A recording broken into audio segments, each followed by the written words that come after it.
संगवारी हो, जय जोहार, जय छत्तीसगढ़। आज मैं आप मतलब हमारे छत्तीसगढ़ के दो सुपरस्टार से मिलाना चाहूँ।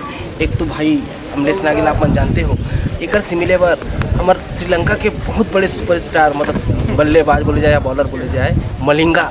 तो आओ मैं मिला था मलिंगा जी से, वो है छत्तीसगढ़ी में हमारा कुछ बोली। मलिंगा जी आपका स्वागत है।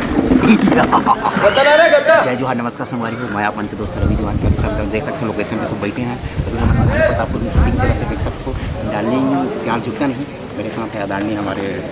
मैं तो धर नहीं होगा वैसे जीतरा आदमी से मिल के सर कुछ बोलना चाहूँगा सातपुर का करके और बहुत खुशी हो रही कि आप क्या कहते रावण के गाँव कहाँ है? श्रीलंका से आए तो धन्यवाद।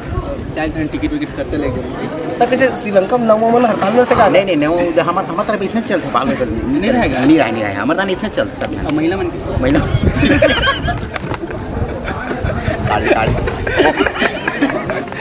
मलिंगा क्या बोलते हैं वहाँ श्रीलंका के बेस्ट बॉलर, क्या बोलना चाहेंगे साहब? छत्तीसगढ़ी हम बोलिए। मैं बोला था मैं मिला हूँ एक इंटरव्यू संगवारी, मैं बोलूँ कि मैं मिला था हमारे श्रीलंका के बेस्ट बॉलर मलिंगा।